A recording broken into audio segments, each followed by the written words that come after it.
जय हिंद दोस्तों। फिजिक्स के मोस्ट इंपॉर्टेंट 500 क्वेश्चन की सीरीज में आज हम लोग उसका भाग 2 देखेंगे और इसके अंतर्गत जितने भी प्रश्न हैं आप बोर्ड पे देखें और अपने आप को जांचें भी कि आप कितने प्रश्न को खुद से इसका आंसर कर पाते हैं। ठीक है, तो आपके बोर्ड पे प्रश्न दिख रहा होगा। ठीक है, तो स्टार्ट करते हैं क्लास को।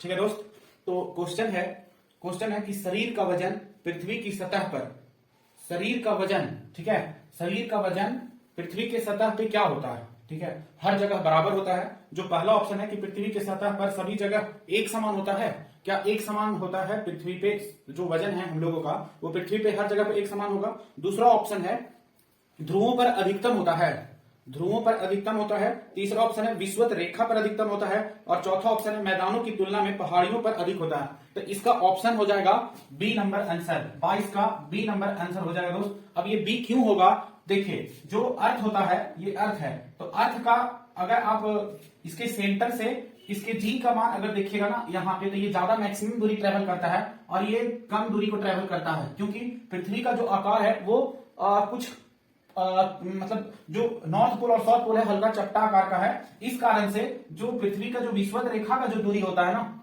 और वो अधिक होता है, इसलिए जी का मान और यहाँ के जी के मान में अंतर होता है। तो यहाँ पे शॉर्ट डिस्टेंस होने के कारण यहाँ पे जी का वैल्यू अधिकतम हो जाता है। इस कारण से ध्रुवों पर मतलब नॉर्थ पोल और साउथ पोल पे मैक्सिमम मान हो जाता है। ठीक है, वजन जो है वो ध्रुव पे अधिक हो जाता है, चाहे आप वो साउथ पोल पे जाएं या नॉर्थ पोल पे जाएं। यहां से एक कॉन्सेप्ट और समझे बात को कि यदि विषुवत रेखा पे आप हैं, ठीक है, तो अगर पृथ्वी का रोटेशन अधिक कर दिया जाए, आप समझ पा रहे हैं क्वेश्चन को। हम बोल रहे हैं ये क्वेश्चन के अलावे मैं बता रहा हूं कि यदि पृथ्वी का जो रोटेशन है, जो घूर्णन गति है, उस घूर्णन गति को हम अगर बढ़ा दें तो आपके वजन पे क्या प्रभाव पड़ेगा। क्वेश्चन आप समझ पा रहे हैं, यदि हम पृथ्वी के रोटेशन को अधिक कर दें, जो घूर्णन गति है उसको अधिक कर दें, तो आपके वजन पे क्या प्रभाव पड़ेगा। ठीक है, तो आप बात को समझिएगा। अगर रोटेशन बढ़ने से पृथ्वी का अगर हम घूर्णन गति को बढ़ा दें तो आपके वजन पे क्या प्रभाव पड़ेगा। तो आप अगर विषुवत रेखा पे आप हैं तो आपका वजन घटेगा। अगर स्पीड अधिक कर दे, पृथ्वी का स्पीड अधिक कर दे घूर्णन गति का, तो आपका वजन घटेगा और यदि स्पीड को कम कर दें तो आपका वजन बढ़ेगा। ठीक है, लेकिन ये ध्रुव पे अवस्था ऐसा नहीं होगा। आप अगर ध्रुव पे हैं, नॉर्थ पोल पास और साउथ पोल पास, और पृथ्वी की गति को बढ़ा दिया जाए तो आपका वहां पे जो नॉर्थ पोल पे जो आपका वजन है वो उसमें कोई अंतर देखने को नहीं मिलेगा। ये सिर्फ अंतर, ज्यादातर जो अंतर है वो विषुवत रेखा पे देखने को मिलेगा।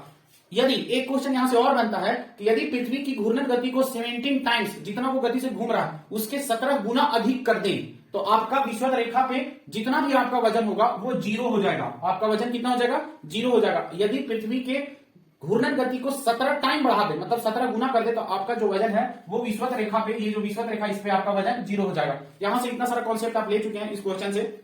नेक्स्ट हम लोग आगे बढ़ते हैं दूसरे क्वेश्चन पे। क्वेश्चन है किसी मनुष्य का भार पृथ्वी पर 600 न्यूटन है, तब चंद्रमा पर उसका भार कितना होगा।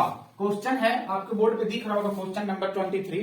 क्वेश्चन है कि यदि किसी मनुष्य का भार पृथ्वी पर 600 न्यूटन है, पृथ्वी पर 600 न्यूटन वेट है, यदि ये पृथ्वी पे 600 न्यूटन भार है, तो आप बताएं चंद्रमा पर ये भार कितना होगा। मून पे इसका, ये जो मून पे इसका वजन कितना होगा। ठीक है, ये अर्थ पे है, अर्थ पे कितना है तो 600 न्यूटन है, तो मून पे कितना होगा दोस्त। तो हम लोग जानते हैं कि जो मून है वो अर्थ का 1/6 पार्ट ऑफ अर्थ है। कितना है मून, कितना है तो 1/6 पार्ट ऑफ अर्थ है, अर्थ का 6ठा भाग है मून। ठीक है, तो हम लोग कुछ नहीं करेंगे, मून पे इसका वजन कितना हो जाएगा दोस्त, तो मून पे इसका वजन जो होगा वो कितना होगा तो 600 न्यूटन डिवाइडेड बाई 6 कर देंगे और यहां से जब कट करेंगे, ठीक है, तो ये 100 टाइम्स में कट जाएगा। दैट मींस इसका 100 न्यूटन आंसर होगा। तो ऑप्शन नंबर, इसका ऑप्शन कितना नंबर हो जाएगा, डी हो जाएगा दोस्त। क्वेश्चन नंबर 23 का आंसर डी हो जाएगा। आप इस बात को समझ पा रहे हैं कि यदि पृथ्वी की सतह पर किसी का मतलब क्वेश्चन था किसी मनुष्य का भार पृथ्वी पर 600 न्यूटन है, तब चंद्रमा पर कितना भार हो जाएगा दोस्त। तो चंद्रमा पर ये जो भार है वो 100 न्यूटन के बराबर हो जाएगा। क्यों, क्योंकि मून जो है वो अर्थ का कितना भाग है, तो मून जो है वो अर्थ का 1/6 पार्ट ऑफ अर्थ होता है, मतलब पृथ्वी का 6ठा भाग है मून, इसलिए इसको 1/6 से हम लोग डिवाइड कर दिए तो पता चला 100 न्यूटन का मतलब वेट रह गया। मून पे जो उसका भार होगा वो 100 न्यूटन होगा। Next question number 24। क्वेश्चन है पृथ्वी की सतह पर किसी का भार 29.4 न्यूटन है। क्वेश्चन नंबर 24 देखें तो क्वेश्चन नंबर 24 है कि पृथ्वी पृथ्वी की सतह पर किसी का भार 29.4 न्यूटन है। दोस्त हम इसको क्या कर रहे हैं ना, 29.4 न्यूटन को इसको हम लोग कन्वर्ट कर देते हैं होल वैल्यू में, मतलब इसको लिख देते हैं 30 न्यूटन के बराबर। ठीक है, इसको लिख दे रहे हैं, राउंड फिगर में लिख दे रहे हैं 29.4 न्यूटन को 30 न्यूटन के बराबर। तो पूछ रहा है कि उसका द्रव्यमान कितना होगा, पूछ लिया कि इसका मास कितना होगा। यदि इसका न्यूटन इतना लग रहा है, मतलब इसका भार इतना है 30 न्यूटन का, तो इसका द्रव्यमान कितना होगा। तो आप जानते हैं कि पृथ्वी का भार बराबर क्या होता है, वेट बराबर क्या होता है, भार बराबर क्या होता है दोस्त, तो भार बराबर होता है mgh। ठीक है, तो भार बराबर mgh होता है। और यहाँ पे देखिए ये जो भार है वो कितना है, 30 न्यूटन है। ठीक, और यहाँ पे इसका मास पूछा है, तो m को m रहने दें। g का वैल्यू कितना है पृथ्वी पे, तो हम लोग जानते हैं कि जो स्मॉल g है उसका जो वैल्यू होता है वो 9.8 न्यूटन होता है। बट इसको हम लोग राउंड फिगर में लेके चलेंगे और ये 10 न्यूटन के बराबर हो जाएगा। तो हम लोग यहाँ पे 10 न्यूटन ले लेते हैं और एच को कंसीडर कर लेते हैं। जो हाइट है वो तल पे है, मतलब पृथ्वी के धरातल पे है, तो ये 1 के बराबर हो जाएगा। अब इसको आप कट कर लें, 0 से 0 कट गया, मतलब जो मास मिल गया हमको वो कितना मिला दोस्त, तो 3 मिला। ठीक है, जो 3 केजी का मास जो हो जाएगा वो 3 केजी का हो जाएगा। तो ऑप्शन नंबर इसका कितना हो जाएगा दोस्त, तो option number B, question number 24 का ऑप्शन नंबर बी आंसर हो जाएगा। ठीक है, आप इस बात को समझ पा रहे हैं। नेक्स्ट क्वेश्चन देखिए, अगले क्वेश्चन पे हम लोग चलते हैं। ठीक है, तो अगला क्वेश्चन 25 नंबर क्वेश्चन है, एक अंतरिक्ष यात्री। ठीक है, क्वेश्चन है, एक अंतरिक्ष यात्री पृथ्वी तल की तुलना में चंद्र तल पर अधिक ऊंची छलांग लगा सकता है, क्यों। इसका आंसर उसी तरह आप दे सकते हैं, क्योंकि जो मून है वो अर्थ का 1/6 पार्ट है। ठीक है, छठा भाग होता है, अर्थ का वो छठा भाग है, इसलिए तो इसका आंसर आप देखें क्या हो सकता है। इसका आंसर ऑप्शन नंबर ए में बोलता है कि वह चंद्रमा पर भारहीन होता है, जो कि एकदम रॉन्ग है। चंद्रमा पर ए ऑप्शन गलत हो गया दोस्त, ए ऑप्शन गलत। बी ऑप्शन देखें, बी ऑप्शन बोलता है चंद्रमा पर कोई वातावरण नहीं है। ये तो सही है कि चंद्रमा पर कोई वातावरण नहीं है, बट इससे कोई भार का रिलेशन नहीं लेना देना, क्योंकि भार का रिलेशन उसके ग्रेविटी पे डिपेंड करता है। ठीक है, उसके आकार पे डिपेंड करता है, तो ये भी नहीं होगा। तीसरा ऑप्शन में है कि चंद्र तल पर गुरुत्वाकर्षण बल पृथ्वी की तुलना में अत्यल्प होता है, यही सही होगा दोस्त। इसका आंसर सी हो जाएगा। क्वेश्चन नंबर 25 का जो आंसर होगा वो सी हो जाएगा। ठीक है, तो ये इसका आंसर हो गया। अब देखते हैं नेक्स्ट क्वेश्चन नंबर 26 बोलता है 1 किलोग्राम राशि का वजन होगा। 1 केजी में कितना न्यूटन का, मतलब कितना न्यूटन होगा 1 केजी में बोल रहा है 1 किलोग्राम का राशि का वजन कितना होगा। वेट पूछ लिया है आपसे कि 1 केजी में वेट कितना होगा। दोस्त ध्यान देना, 1 केजी में कितना न्यूटन का वो होता है, तो हम लोग जानते हैं कि ये क्या होता है, mgh होता है। h यहाँ पे धरातल पे है, पृथ्वी के तल पे है, तो h तो यहाँ पे 1 के बराबर हो जाएगा। और यहाँ पे 1 केजी है तो मास को लिख दीजिए 1 केजी। ठीक है, और g का वैल्यू होता है 9.8। ठीक है, और ये 1 हो गया, दैट मींस कितना हो गया 9.8 न्यूटन, मतलब इसका आंसर हो जाएगा 9.8 न्यूटन दोस्त। तो इसका आंसर 26 का क्वेश्चन नंबर 26 का जो आंसर होगा वो कितना नंबर हो जाएगा, सी ऑप्शन हो जाएगा। सी ऑप्शन सही हो जाएगा, इसका ऑप्शन सी सही हो जाएगा। नेक्स्ट क्वेश्चन देखते हैं, जड़त्व आघूर्ण व कोणीय त्वरण का गुणनफल होता है।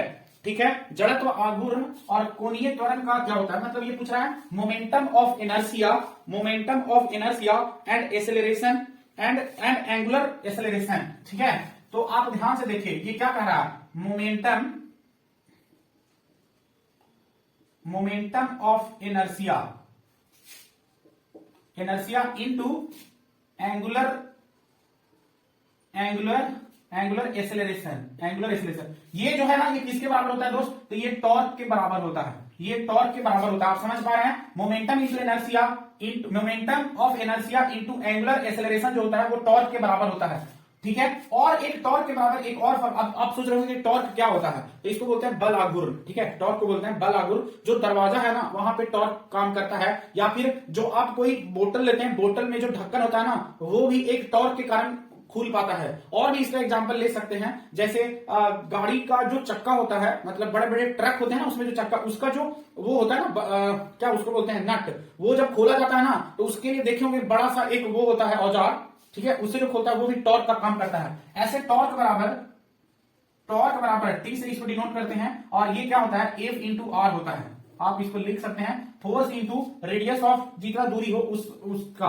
और इसका जो वो होता है ना एसआई मात्रक, इसका एसआई मात्रक होता है मीटर। इसका एसआई मात्रक क्या होता है दोस्त? टॉर्क का एसआई मात्रक न्यूटन मीटर होता है। इस प्रकार इसका आंसर कितना हो जाएगा? 27 का आंसर हो जाएगा बी। 27 का आंसर हो जाएगा बी, क्योंकि ये क्या बोला जड़त्व आघूर्ण व कोणीय त्वरण का गुणनफल क्या होता है? तो यही है, जड़त्व आघूर्ण मतलब momentum of inertia into angular acceleration equals to क्या होता है? टॉर्क होता है। तो यही है, ये क्या हो गया? ये हो गया मतलब जड़त्व आघूर्ण गुना एंगुलर एक्सेलरेशन मतलब कोणीय त्वरण बराबर टॉर्क। तो टॉर्क का फॉर्मूला ये होता है force into radius of particle, ठीक है। और एसआई मात्रक किसका क्या हो जाएगा दोस्त? न्यूटन मीटर, ठीक है। नेक्स्ट आगे का क्वेश्चन देखते हैं, क्वेश्चन नंबर 28 देखेंगे अब हम लोग दोस्त। क्वेश्चन नंबर 28 को देखिए। तो क्वेश्चन नंबर 28 है, जल के आयतन में क्या परिवर्तन होगा यदि तापमान 9 डिग्री सेल्सियस से गिरकर 3 डिग्री सेल्सियस कर दिया जाता है? क्वेश्चन को समझिए पहले। क्वेश्चन है कि जल के आयतन में क्या परिवर्तन देखने को मिलेगा यदि जल का तापमान 9 डिग्री सेल्सियस से घटाकर 3 डिग्री सेल्सियस कर दिया जाए। देखिए आप लोग इसको जांचिए और समझिए कि कैसे इस क्वेश्चन को हम लोग सॉल्व कर सकते हैं। यहाँ पे बहुत सारे लोग फंसते हैं, बट मैं आज इसको पूरी तरह से क्लियर कर दूंगा, ठीक है। तो देखिए एक्चुअल में हम लोग जानते हैं कि 4 डिग्री सेल्सियस पर पानी जो है अधिकतम डेंसिटी रखता है। 4 डिग्री सेल्सियस पर पानी का जो डेंसिटी होता है ना, डेंसिटी होता है वो मैक्सिमम होता है। वो क्या होता है? मैक्सिमम होता है। बात को समझ पा रहे हैं? 4 डिग्री सेल्सियस पर जो पानी का जो डेंसिटी है वो क्या होता है? मैक्सिमम होता है दोस्त, ठीक है। 4 डिग्री सेल्सियस पर पानी का जो डेंसिटी है वो मैक्सिमम होता है। और अगर आप जानते हो कि जो डेंसिटी होता है वो वॉल्यूम का मतलब आयतन का इनवर्सली प्रोपोर्शनल होता है। वो क्या होता है? इनवर्सली प्रोपोर्शनल होता है। इसका अर्थ ये हो गया कि जिस भी बॉडी का डेंसिटी अधिक होगा उसका आयतन कम होगा। और हम लोग जान रहे हैं कि 4 डिग्री सेल्सियस पे पानी का जो डेंसिटी है वो मैक्सिमम होता है। तो आप खुद समझें कि जब पानी 9 डिग्री सेल्सियस से 4 डिग्री सेल्सियस पे जाएगा तो उसका डेंसिटी हाई होते जाएगा। अगर उसका डेंसिटी हाई होते जा रहा है दैट मीन्स उसका वॉल्यूम घट रहा है। तो आप इस बात को समझ पाए कि इसका क्या होगा? आयतन पहले घटेगा, ठीक है, क्योंकि 9 डिग्री सेल्सियस में उसका आयतन अधिक होगा। और जैसे जैसे वो 4 डिग्री सेल्सियस तक पहुंचेगा तो उसका आयतन में कमी होगा, क्योंकि ये क्या बोल रहा है कि डेंसिटी जो है वो इनवर्सली प्रोपोर्शनल होता है वॉल्यूम का, आयतन का इनवर्सली प्रोपोर्शनल होता है, ठीक है। इस बात को समझ पा रहे हैं? तो जैसे ही डेंसिटी बढ़ेगा, और हम लोग जान रहे हैं कि 4 डिग्री सेल्सियस पे पानी का जो डेंसिटी है वो मैक्सिमम होगा, तो 9 डिग्री से आप पहुंच रहे हैं कहां? 4 डिग्री सेल्सियस पे। तो अब धीरे धीरे क्या होगा? वॉल्यूम उसका, आयतन उसका घटेगा, ठीक है। और जैसे ही 4 डिग्री सेल्सियस पे ये पहुंच जाएगा उसके बाद और जब नीचे जाएगा मतलब 4 से ये अब 3 डिग्री सेल्सियस पे जाएगा तब इसका आयतन बढ़ने लगेगा। क्यों? अब आप इस बात को समझिए क्यों। क्योंकि हम लोग जानते हैं कि पानी, ठीक है, जैसे 4 डिग्री सेल्सियस पे ये 3 पे जाएगा, 3 डिग्री सेल्सियस पे जाएगा, उसके बाद 2 पे जाएगा और उसके बाद कितना पे जाएगा? 1 पे जाएगा, उसके बाद 0 पे जाएगा, 0 डिग्री सेल्सियस पे। तो और हम लोग जानते हैं कि 0 डिग्री सेल्सियस पे पानी जमने लगता है। तो हम लोग जानते हैं कि पानी जमने के कारण उसका आयतन बढ़ जाता है, ठीक है। बात को समझ रहे हैं? तो जैसे ही 4 से नीचे होने लगेगा ना तो उसका आयतन अब बढ़ने लगेगा। इसलिए इसका जो ऑप्शन नंबर जो कितना है? सी है। इसका option number C, question number 28 का ऑप्शन नंबर सी इसका आंसर होगा। क्यों? क्योंकि ये कह रहा है कि आयतन पहले घटेगा। क्यों घटेगा? क्योंकि 4 डिग्री सेल्सियस पे पानी का जो डेंसिटी होता है वो मैक्सिमम होता है और डी जो होता है वो इनवर्सली प्रोपोर्शनल होता है वॉल्यूम का मतलब आयतन का। इसलिए पानी का पहले आयतन घटेगा और बाद में फिर बढ़ने लगेगा, ठीक है, बाद में फिर बढ़ने लगेगा। इसलिए ऑप्शन नंबर सी इसका करेक्ट आंसर होगा। नेक्स्ट क्वेश्चन अब हम लोग चलते हैं दोस्त। शायद आप लोग अच्छे से इस बात को समझ पाए हो, और अगर नहीं समझ पाए तो एक बार रिवाइंड करके आप देख लीजिए। जो मैं बताया हूं उसको एक बार आप फिर से देखें, आपको ये समझ में आ जाएगा, ठीक है। अब नेक्स्ट क्वेश्चन, अगला क्वेश्चन पे हम लोग चलते हैं, ठीक है। नेक्स्ट क्वेश्चन 29 नंबर बोल रहा है। क्वेश्चन नंबर 29 क्वेश्चन है, एक बीकर में पानी पर बर्फ तर रही है, मतलब जो बर्फ है, आइस है, वो पानी के बीकर में तैर रहा है। जब बर्फ पूर्णतः पिघल जाएगी तो बीकर में पानी का तल क्या होगा? ये बहुत इजी क्वेश्चन है, ठीक है। जब देखिए एक्चुअल में इसका कॉन्सेप्ट ये है कि एक सपोज करिए एक कंटेनर है, इसमें पानी रखा हुआ है और इसी में एक आइस का गोला रखा हुआ है, ठीक है, आइस का गोला रखा हुआ है। अब देखिए यहाँ पे जो हम आइस का गोला बनाए दोस्त, वो देखिएगा इसका जो डूबा हुआ पार्ट है ना पानी के अंदर, आइस जो है पानी में डूबा हुआ कितना पार्ट है? 9/10 भाग है, ठीक। और पानी के ऊपर कितना है आइस? तो पानी के ऊपर मात्र कितना है दोस्त? तो 1/10 है। आप इस बात को समझ पा रहे हैं? आइस का जो भाग है 1/10 है। इस कारण से जब ये पिघलेगा तो इसमें कोई परिवर्तन देखने को नहीं मिलेगा। ये जो पानी है इसका जो स्तर है इसमें कोई परिवर्तन देखने को नहीं मिलेगा। इस प्रकार इसका जो आंसर 29 का वो सी हो जाएगा दोस्त, सी हो जाएगा। क्योंकि क्योंकि जो आइस है ना वो ऑलरेडी पानी में डूबा हुआ है, 9/10 भाग उसको ऑलरेडी डूबा हुआ है, यानी उसका आयतन तो ऑलरेडी घेर लिया। दैट मींस वो मात्र, आपसे ये भी प्रश्न कभी पूछा जाएगा कि आइस पानी में कितना ऊपर होता है, तो 1/10 भाग ऊपर होता है और कितना नीचे होता है। पानी में डूबा हुआ भाग आइस का कितना भाग होता है, तो 9/10 भाग होता है। आप इस बात को समझ पा रहे हैं। तो जब पानी में आइस पिघल जाएगा तो उसमें कोई परिवर्तन देखने, उसके तल में कोई परिवर्तन देखने को नहीं मिलेगा। ठीक है, तो इसका आंसर हो जाएगा ऑप्शन नंबर सी, मतलब उतना ही रहेगा, मतलब उतना ही रहेगा। ठीक है, next question, question number 30। Next question पे चलते हैं हम लोग, और क्वेश्चन नंबर 30, जब किसी बोतल में पानी भरा जाता है। क्वेश्चन नंबर 30 में देखिए ये इसी से बिलोंग करता है जो इससे पीछे बताए थे। बोल रहा है जब किसी बोतल में पानी भरा जाता है और उसे जमने दिया जाता है तो बोतल टूट जाता है। ऐसा क्यों होता है? ऐसा इसलिए होता है क्योंकि पानी जब जमता है तो उसका आयतन बढ़ जाता है। पानी के जमने के कारण, पानी जब जमता है ना, पानी जब जमता है मतलब आइस बनता है, मतलब आइस बनता है तो उसका आयतन क्या होता है? उसका आयतन में वृद्धि होता है, उसका आयतन में वृद्धि होता है दोस्त, उसका आयतन में वृद्धि होता है। ठीक है, तो उसके आयतन में जब वृद्धि होगा तो बोतल फट जाएगा। अगर पूरी तरह से बोतल भरा हुआ है ना और उसको आप आइस बॉक्स में रख दीजिए, फ्रीजर के आइस बॉक्स में रख दीजिए, तो जब वो जमेगा ना तो वो बोतल फट जाएगा। ऐसे ही बहुत सारे ठंडे देशों में, ठंडे प्रदेश के देशों में क्या होता है ना, जो पानी वाला जो पाइपलाइन होता है वो पाइपलाइन ठंडा प्रदेश में फट जाता है। वो क्यों फट जाता है? क्योंकि पानी जमने से आइस बनता है और आइस का आयतन बढ़ जाता है। ठीक है, इसी वजह से। ठीक है, तो इसका आंसर जो हो जाएगा, पानी जमने पर फैलता है, इसका आंसर ए हो जाएगा दोस्त, इसका आंसर ए हो जाएगा। क्योंकि पानी जमने पर उसका आयतन में वृद्धि होता है, मतलब फैलता है। ठीक है, तो इसका आंसर ए हो जाएगा। क्वेश्चन नंबर 30 का आंसर हो जाएगा ए। ठीक है, नेक्स्ट क्वेश्चन हम लोग चलते हैं 31। क्वेश्चन नंबर 31 देखिए दोस्त, 31 बोलता है सड़क पर चलने की अपेक्षा बर्फ पर चलना कठिन है, क्यों? क्वेश्चन नंबर कितना था? 31। सड़क पर चलने की अपेक्षा, सड़क पर चलने की अपेक्षा बर्फ पर चलना कठिन है, क्यों? इसका कॉन्सेप्ट यही है क्योंकि वहां पे फ्रिक्शन कम लगता है। कहां? बर्फ पे फ्रिक्शन कम लगता है, जिसके कारण हम लोग चल नहीं पाते हैं। ठीक है, फ्रिक्शन जहां कम लगेगा आप अच्छे से नहीं चल पाएगा। तो इसका ऑप्शन ए में बोलता है बर्फ सड़क से सख्त होती है, नहीं, इसका ए ऑप्शन तो गलत हो गया, इसका ए ऑप्शन गलत हो गया। ठीक है, दूसरा ऑप्शन है सड़क बर्फ से सख्त होती है, दूसरा ऑप्शन भी गलत हो गया दोस्त, दूसरा ऑप्शन भी गलत। तीसरा, जब हम अपने पैर से धक्का देते हैं तो बर्फ कोई प्रतिक्रिया व्यक्त नहीं करती है। ठीक है, तो ये भी ऑप्शन नंबर सी, एक सेकंड देख लेते हैं। ऑप्शन नंबर सी में जो बोल रहा है कि जब हम अपने पैर से धक्का देते हैं तो बर्फ पर कोई प्रतिक्रिया व्यक्त नहीं करता है, या फिर डी ऑप्शन जो है बर्फ में सड़क की अपेक्षा घर्षण कम होता है। डी होगा इसका आंसर, सी भी नहीं लग रहा है, डी होगा, क्योंकि घर्षण कम लग रहा है दोस्त, क्योंकि घर्षण कम लग रहा है, बर्फ में सड़क की अपेक्षा घर्षण कम लग रहा है। ठीक है, इसके कारण से बर्फ पे चलना कठिन है। ठीक है, इसके बाद नेक्स्ट क्वेश्चन, क्वेश्चन नंबर 32 देखिए, बोलता है एक नदी में चलता हुआ जहाज समुद्र में आता है तब जहाज। क्वेश्चन देखिए क्या कह रहा है, बोल रहा है क्वेश्चन नंबर 32 कह रहा है कि एक नदी में चलता हुआ जहाज समुद्र में आता है तब जहाज, पहला ऑप्शन ए ऑप्शन क्या बोल रहा है, तब जहाज का ए ऑप्शन में बोल रहा है, ए ऑप्शन में का स्तर पिछले पहले जितना होगा, जो मतलब ये कहना चाह रहा है कि क्या स्तर उसका जितना था नदी में जितना स्तर था उतना ही रहेगा, या फिर दूसरा ऑप्शन बोल रहा है, दूसरा ऑप्शन थोड़ा नीचे चला जाएगा। बी ऑप्शन में बोल रहा है ए तो नहीं होगा, बी भी नहीं होगा, क्योंकि थोड़ा नीचे चला जाएगा, ये सही नहीं है, थोड़ा नीचे नहीं जाएगा। ठीक है, ये थोड़ा ऊपर हो जाएगा, इसका आंसर होना चाहिए ये थोड़ा ऊपर हो जाएगा।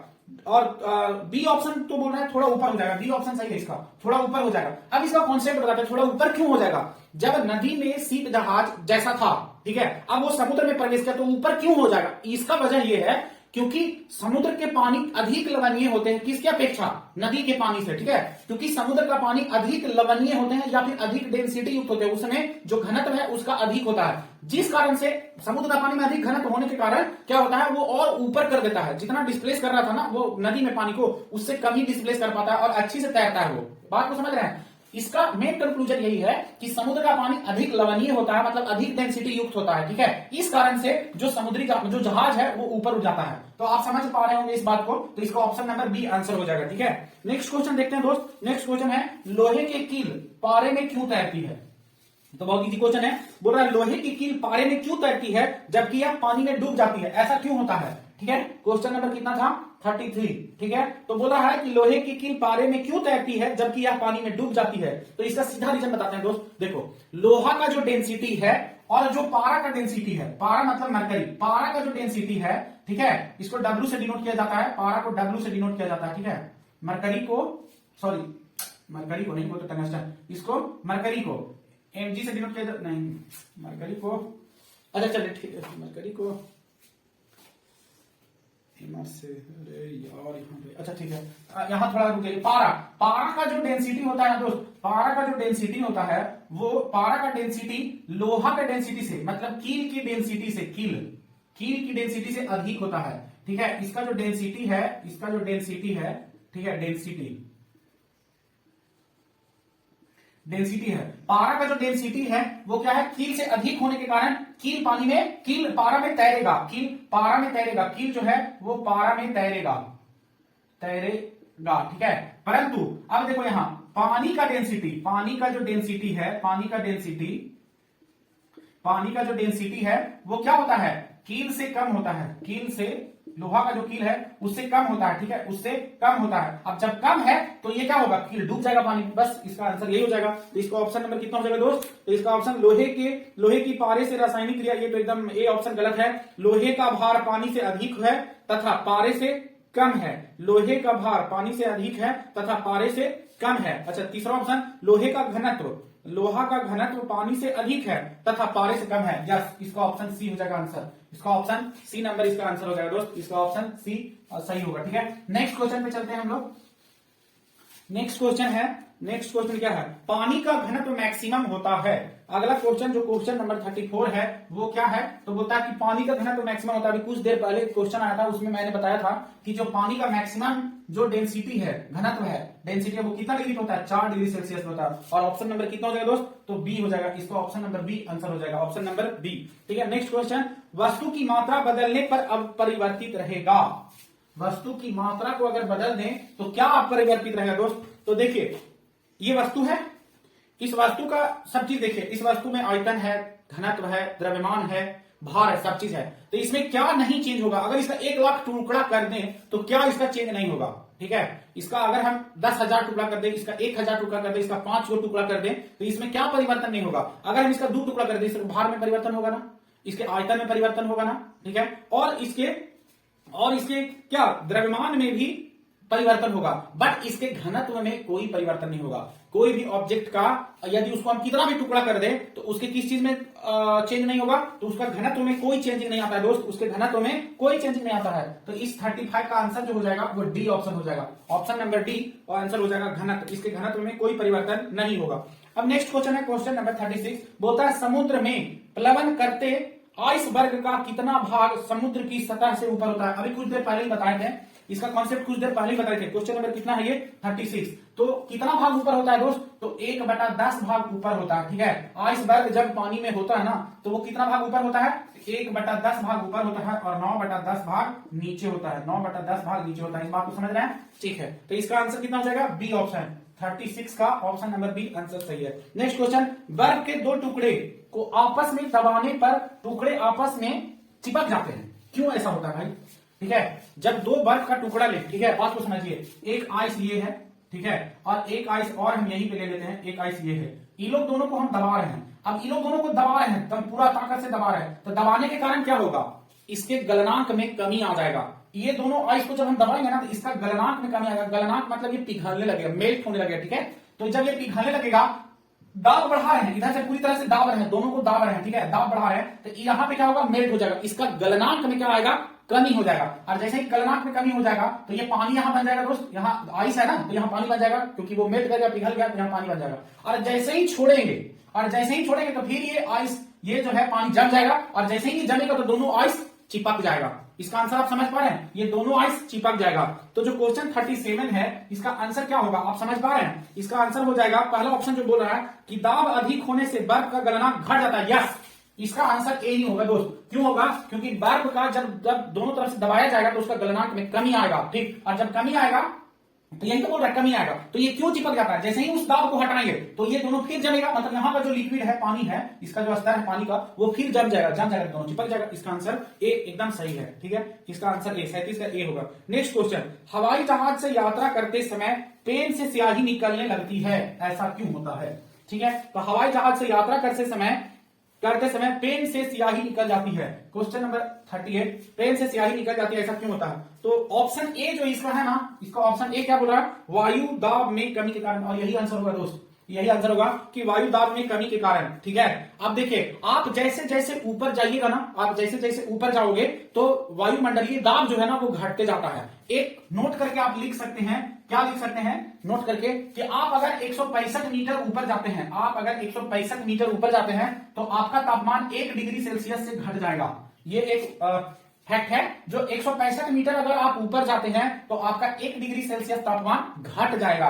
ठीक है, ये घट जाएगा। ठीक, अब इसी में एक और, यदि आप पृथ्वी के अंदर 32 मीटर नीचे जाते हैं, यदि पृथ्वी के अंदर 32 मीटर नीचे जाते हैं तो वहां पे 1 डिग्री तापमान, 1 डिग्री सेल्सियस तापमान बढ़ जाएगा दोस्त, ये बढ़ जाएगा। अगर पृथ्वी के नीचे 32 मीटर जाएंगे ना तो 1 डिग्री सेल्सियस बढ़ जाएगा, और 165 मीटर अगर ऊपर जाएंगे तो 1 डिग्री सेल्सियस तापमान घट जाएगा।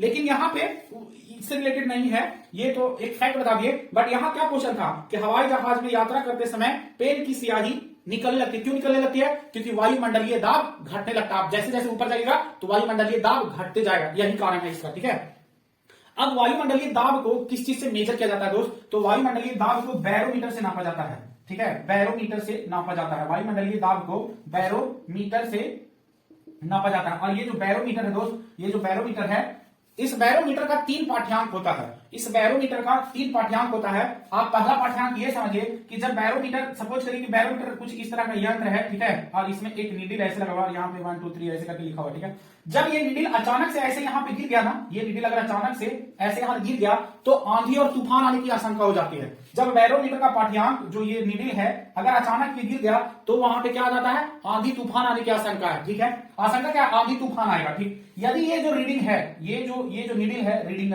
नीडल, ये अगर धीरे धीरे ऊपर ऐसे उठ रहा है धीरे धीरे, तो मौसम साफ यानी हल्का धूप रहने की संभावना है।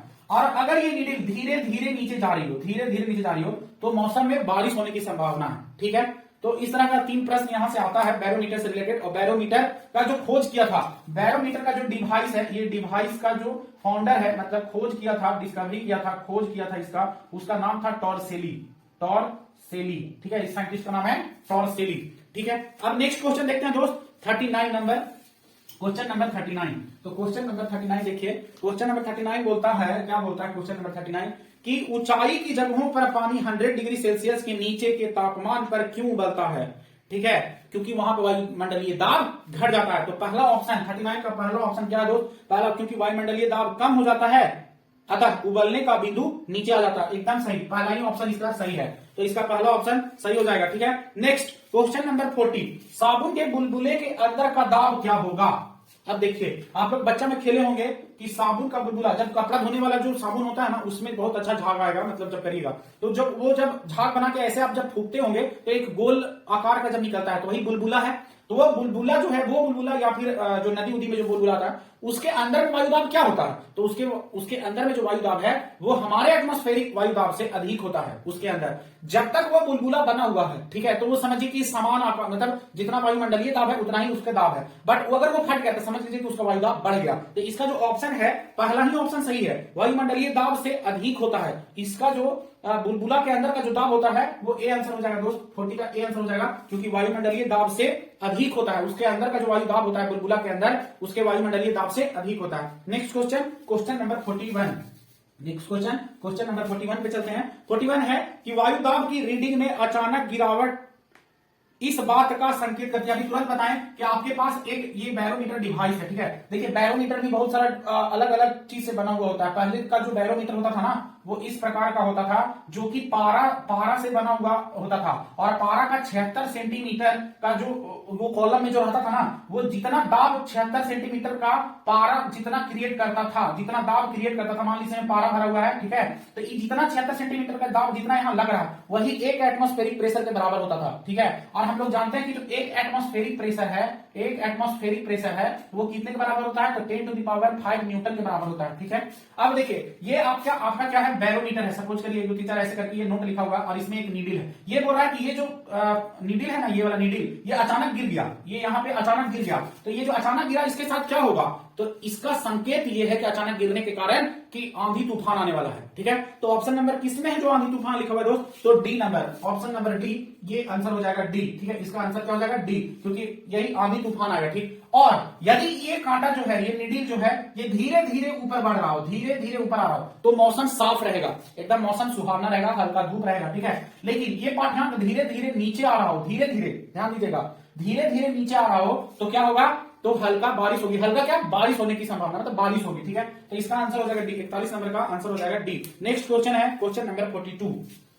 बोलता है प्रेशर कुकर में खाना जल्दी पकता है, ऐसा क्यों होता है? ठीक है, तो प्रेशर कुकर में खाना जल्दी पकने का जो रीजन है ना, वो होता है अधिक दाब पर पानी अधिक तापक्रम पर उबलने लगता है। तो इसका जो आंसर हो जाएगा 42 का आंसर हो जाएगा ऑप्शन नंबर बी। इसका ऑप्शन नंबर बी आंसर हो जाएगा। क्यों हो जाएगा? क्योंकि अधिक दाब पर जो पानी है, अधिक दाब पर जो पानी है, अधिक तापक्रम पर उबलने लगता है। एक्चुअल में क्या होता है ना कि एक कुकर है, तो कुकर के अंदर का जो तापमान है, ठीक है, तो वो जो दाब है वो निरंतर तो एक ही जैसा है, और उसमें जब तापक्रम लगातार दे रहे हैं तो वो जो भाप है वो और स्टीम बनाते जा रहा है और उसमें हीट क्रिएट होते जा रहा है। इसीलिए एक रीजन ये भी है कि आप बोलते होंगे कि एक जला जो ऐसे सिंपल वे में जलता है और एक भाप से जला हुआ, तो भाप से जला हुआ वाला अधिक दर्द देता है। क्यों? क्योंकि उसमें जो स्पेसिफिक हीट है, मतलब उसमें जो गुप्त ऊष्मा है वो अधिक होता है, इसीलिए वो अधिक जलाता है। तो ये यहां से दो प्रश्न हो गया। पहला कि इसका तो डी आंसर हो जाएगा। क्या हो जाएगा इसका आंसर? अधिक दाब पर पानी अधिक तापक्रम पर उबलने लगता है, इसी के रीजन से। तो 42 का आंसर हो जाएगा कितना? B number. ठीक है, नेक्स्ट क्वेश्चन हम लोग अब चलते हैं। ठीक है, नेक्स्ट क्वेश्चन है हाइड्रोजन से भरा रबड़ का गुब्बारा, हाइड्रोजन से भरा रबड़ का गुब्बारा वायु में ऊपर जाकर फट जाता है, ऐसा क्यों होता है? ये भी एटमॉस्फेरिक प्रेशर के कारण ही होता है। अब आप ऐसे समझिए कि जब हाइड्रोजन का गुब्बारा, एक्चुअली पहले ये समझिए कि जो हाइड्रोजन है ना, वो ऑक्सीजन, मेरा जो एटमॉस्फेयर है, एटमॉस्फेयर में 3 मेनली गैस है, मेनली 3 गैस, ऐसे तो बहुत सारे गैस हैं बट मेनली जो है गैस कौन कौन? तो एक नाइट्रोजन है, नाइट्रोजन एटमॉस्फेयर में कितना है? तो 78% है। ऑक्सीजन कितना है? 21% है। और जो कार्बन है वो कितना है? तो 0.03% है। इसी को अगर जोड़ोगे ना तो 99 पॉइंट समथिंग चला जाएगा। ठीक है, दैट मींस ये तीनों गैस से अधिक हल्का, मतलब कम हल्का, मतलब ये तीनों गैस से हल्का होता है हाइड्रोजन गैस, इसीलिए वो ऊपर उठता है। इसी प्रकार एक और गैस है जिसका नाम है हीलियम, वो भी ऊपर उठता है। क्यों? क्योंकि मेरे जो एटमॉस्फेयर में जितने भी गैस हैं उससे ये हल्के हैं, इसलिए ऊपर उठते हैं। तो प्रश्न ये है कि हाइड्रोजन से भरा रबड़ का गुब्बारा वायु में ऊपर जाकर फट जाता है, ऐसा क्यों? क्योंकि वहां का ऊपर में जो हाइड्रोजन का जो अंदर में बैलून का जो अंदर का प्रेशर है उस एटमॉस्फेयर प्रेशर से अधिक हो गया, तो वहां फट गया। ठीक है, और यहां नहीं फटा, मतलब यहां का जो एटमॉस्फेरिक प्रेशर है उस बैलून के, इस बैलून के अंदर का जो हाइड्रोजन का जो अंदर का जो भाग है वो इससे कम है। बात को समझ पा रहे हैं? तो इसका कितना नंबर क्वेश्चन है? ये क्वेश्चन नंबर 43 है। तो इसका आंसर हो जाएगा पहला ऑप्शन, हाइड्रोजन का भार बढ़ जाता है, नहीं। वायु दाब बढ़ जाता है, नहीं। हाइड्रोजन का दाब घट जाता है, नहीं। वायु दाब घट जाता है, यस, डी नंबर, वायु दाब घट जाता है। जब ऊपर जाता है तो ऊपर में बोले ना, जैसे जैसे आप ऊपर जाइएगा वायु एटमॉस्फेरिक प्रेशर घटते जाएगा। जब एटमॉस्फेरिक प्रेशर घटते जाएगा दैट मींस इसका आंसर ये हो जाएगा, तो वायु दाब ऊपर जाके घट जाएगा और वहां बैलून फट जाएगा। ठीक है, नेक्स्ट क्वेश्चन पे चलते हैं। सूर्य, क्वेश्चन नंबर 44 कह रहा है कि सूर्य में निरंतर ऊर्जा का सृजन किस कारण होता है? क्वेश्चन नंबर 44 है दोस्त कि सूर्य में निरंतर ऊर्जा का कारण क्या है? तो इसका ऑप्शन तो बहुत इजी है, मतलब नाभिकीय संलयन, नाभिकीय विखंडन। तो ये ऑप्शन नंबर कितना में है? नाभिकीय संलयन ए में, इसका आंसर तो ए हो जाएगा। बट नाभिकीय संलयन क्या होता है? न्यूक्लियर फ्यूजन क्या होता है? तो न्यूक्लियर फ्यूजन क्या होता है दोस्त? न्यूक्लियर फ्यूजन क्या होता है? न्यूक्लियर फ्यूजन क्या होता है? ठीक है, तो देखो न्यूक्लियर फ्यूजन दो हल्के नाभिक, ठीक है, आपस में जब मिलते हैं ना, जब दो हल्के नाभिक आपस में मिलते हैं तो मिलने की प्रक्रिया को ही फ्यूजन कहते हैं, मतलब। ठीक है, तो दो हल्के नाभिक जब आपस में मिलते हैं तो एक ह्यूज मात्रा में अमाउंट ऑफ एनर्जी को रिलीज करते हैं, एक एनर्जी को रिलीज करते हैं। ठीक है, तो उसी को क्या कहते हैं? न्यूक्लियर फ्यूजन कहते हैं, मतलब संलयन। ठीक है, जो कि सन में हो रहा है। और नाभिकीय विखंडन क्या होता है? तो दो भारी नाभिक, मतलब भारी नाभिक, एक भारी नाभिक दो चीज में जब विखंडित होता है तो उसको बोलते हैं नाभिकीय विखंडन। ठीक है, तो इसका आंसर तो ए हो गया। क्वेश्चन नंबर 42 का आंसर, सॉरी क्वेश्चन नंबर कितना? 44। क्वेश्चन नंबर 44 का आंसर हो जाएगा ए, नाभिकीय संलयन। ठीक है, नेक्स्ट क्वेश्चन चलते हैं दोस्त। चाबी भरी घड़ी में कौन सी ऊर्जा होती है? तो ये तो बहुत इजी हो गया ना। देखो क्वेश्चन नंबर 45, ठीक है, बोलता है पहला ऑप्शन, चाबी भरी घड़ी में कौन सा ऊर्जा होता है? स्थितिज ऊर्जा होता है, बी नंबर इसका आंसर हो जाएगा। अब क्या होता है स्थितिज ऊर्जा? क्या होता है स्थितिज ऊर्जा? क्या होता है? ठीक है, तो स्थितिज ऊर्जा बराबर होता है mgh। क्या लिखते हैं? mgh। ठीक है, इसको बोलते हैं पोटेंशियल एनर्जी। और पहला है गतिज ऊर्जा, तो गतिज ऊर्जा बराबर क्या होता है दोस्त, तो गतिज ऊर्जा बराबर होता है हाफ mv², ठीक है, हाफ mv²। ठीक, अब उसके बाद जो तीसरा ऑप्शन है ना, इसका तीसरा ऑप्शन क्या है, यांत्रिक ऊर्जा क्या होता है, ठीक है, सी नंबर में बोला है यांत्रिक ऊर्जा, कोई बताइएगा यांत्रिक ऊर्जा क्या होता है, तो यांत्रिक ऊर्जा होता है गतिज ऊर्जा मतलब mgh प्लस हाफ mv², यही है गतिज ऊर्जा, सॉरी यांत्रिक ऊर्जा। ये क्या है, मैकेनिकल एनर्जी, इसको बोलते हैं मैकेनिकल एनर्जी, और मैकेनिकल एनर्जी बराबर होता है mgh प्लस हाफ mv², मतलब स्थितिज ऊर्जा प्लस गतिज ऊर्जा, ये दोनों को अगर मिला दें, ये दोनों को मिला दें तो ये क्या बन जाएगा, यांत्रिक ऊर्जा बन जाएगा दोस्त, क्या बन जाएगा, यांत्रिक ऊर्जा। मैकेनिकल एनर्जी इक्वल्स टू होता है हाफ mv² प्लस mgh, मतलब स्थितिज ऊर्जा प्लस गतिज ऊर्जा इक्वल्स टू यांत्रिक ऊर्जा। और क्वेश्चन नंबर 45 का जो आंसर हो जाएगा वो ऑप्शन बी हो जाएगा। नेक्स्ट क्वेश्चन चलते हैं हम लोग क्वेश्चन नंबर 46 पे। क्वेश्चन नंबर 46 है दोस्त, बोलता है जब हम रबड़ के गद्दे वाले सीट पर बैठते हैं या गद्दे पर लेटते हैं तो उसका आकार परिवर्तन होता है, ऐसा क्यों होता है, तो ऐसा, इसका भी आंसर बी हो जाएगा, स्थितिज ऊर्जा के कारण होता है, ठीक है, इसका भी आंसर हो जाएगा स्थितिज ऊर्जा। नेक्स्ट क्वेश्चन चलते हैं दोस्त 46 का बी नंबर। अब हम लोग क्वेश्चन नंबर 47 पे चलते हैं, और क्वेश्चन नंबर 47 है निम्नलिखित में से किसमें गतिज ऊर्जा नहीं है, गतिज ऊर्जा किसमें नहीं है, तो जो वस्तु गति में होगा उसमें गतिज ऊर्जा होगा। तो देखिए ऑप्शन में किसमें गतिज ऊर्जा नहीं होगा, ए में तो है चली हुई गोली में, तो गोली में स्पीड होता है मतलब है, बहता हुआ नदी का पानी मतलब बी में भी है, और सी जो है चलता हथौड़ा चल रहा है दैट मींस उसमें भी है, तो किसमें नहीं है, डी, इसका आंसर हो जाएगा डी में क्या बोल रहा है, तो डी में बोल रहा है खींचा हुआ धनुष को ऐसे खींच के आप रखे रहिएगा, सिर्फ रखे हुए हैं, उसको छोड़ नहीं रहे हैं, जैसे ही छोड़ दीजिएगा तो गतिज ऊर्जा में परिवर्तित हो जाएगा, तो इसका आंसर हो जाएगा खींचा हुआ धनुष मतलब D, answer D. Question number 47 का आंसर हो जाएगा डी दोस्त। अब नेक्स्ट हम लोग चलते हैं क्वेश्चन नंबर 47 का डी, ठीक है। नेक्स्ट क्वेश्चन 48, जब एक चल वस्तु की गति को दुगनी कर दे तो उसकी गतिज ऊर्जा क्या हो जाएगी। क्वेश्चन नंबर कितना है 48, आप इसका आंसर तो नाम रहे होंगे, बोल रहा है ना कि इसके वेलोसिटी को मतलब इसके गति को, तो मान लेते हैं कि पहला जो गति होगा वो v होगा, और हम लोग गतिज ऊर्जा बराबर क्या जानते हैं, गतिज ऊर्जा बराबर क्या जानते हैं दोस्त, तो हम लोग गतिज ऊर्जा बराबर जानते हैं हाफ mv², ये इसका फॉर्मूला है हाफ mv², ठीक है। तो आप देखिए अभी गति जो है वो पहले v था, लेकिन इस गति को ये कह रहा है ना, इस गति को कह रहा है कि इसको दुगना कर दो मतलब 2v कर दो, इस गति को 2v कर दो, अब इस पे रख दीजिए आप 2v, तो इसका फॉर्मूला होगा हाफ m को m रख दीजिए और v की जगह पे 2v लिख दीजिए और इसका स्क्वायर कीजिए। अब देखिए तो 2v मतलब ये 4 गुना हो गया, 2 का स्क्वायर मतलब 4 गुना, मतलब ऑप्शन नंबर कितना हो जाएगा दोस्त, तो चौगुनी हो जाती है, 48 का ऑप्शन नंबर बी आंसर हो जाएगा, ऑप्शन नंबर बी आंसर हो जाएगा। नेक्स्ट क्वेश्चन नंबर 49 बोलता है निम्नलिखित में से कौन सा नियम इस कथन को वैध ठहराता है कि द्रव्य का न तो सृजन किया जा सकता है और न ही विनाश किया जा सकता है, that means matter are not be created, नहीं क्या था क्या है, हाँ यही तो है, particles are not created and do not destroyed, ठीक है, मतलब energy can neither be created nor be destroyed, ठीक है। तो ये कौन सा सिद्धांत है, तो ये तो तुम्हारा किसका सिद्धांत है, तो ये द्रव्यमान संरक्षण सिद्धांत या ऊर्जा संरक्षण सिद्धांत है, तो ये तुम्हारा ऊर्जा संरक्षण सिद्धांत है दोस्त, ये जो है सिद्धांत वो कौन सा है, ऊर्जा संरक्षण सिद्धांत है। 49 का ए नंबर ऑप्शन हो जाएगा, 49 का ए ऊर्जा संरक्षण सिद्धांत है कि क्या सिद्धांत है, तो द्रव्य का ना तो सृजन किया जा सकता है और ना ही नाश किया जा सकता है। और आज का लास्ट प्रश्न, ठीक है, आज का अंतिम प्रश्न क्वेश्चन नंबर 50, साइकिल चलाने वाला मोड़ लेते समय क्यों झुकता है। क्वेश्चन नंबर 50 को देखिए दोस्त, क्वेश्चन नंबर 50 बोलता है साइकिल चलाने वाला मोड़ लेते समय क्यों झुकता है। साइकिल और आदमी की गति समान होनी चाहिए वरना साइकिल फिसल जाएगा, ये ऑप्शन तो एकदम गलत है, ठीक है। दूसरा ऑप्शन, वह झुकता है ताकि गुरुत्व केंद्र आधार के अंदर बना रहे और वह उसे गिरने से बचाएगा, एकदम सही, तो इसका आंसर हो जाएगा बी, इसका आंसर हो जाएगा बी। इस प्रकार आपसे एक आग्रह है कि अगर आपको ये वीडियो अच्छा लगता है, आपको ये कंटेंट अच्छा लग रहा है, आपको ये कंटेंट का जो समझाने का तरीका है वो मेरा आपको बहुत अच्छा लग रहा हो, तो प्लीज इस वीडियो को आप शेयर करें, अधिक से अधिक शेयर करें, क्योंकि जितना ज्यादा लाइक होगा, सब्सक्राइबर बढ़ेगा, तभी वीडियो बनाने का मोटिवेट होंगे, और नहीं तो फिर तो जैसे चल रहा है वैसे चलते ही रहेगा। तो जय हिंद दोस्तों।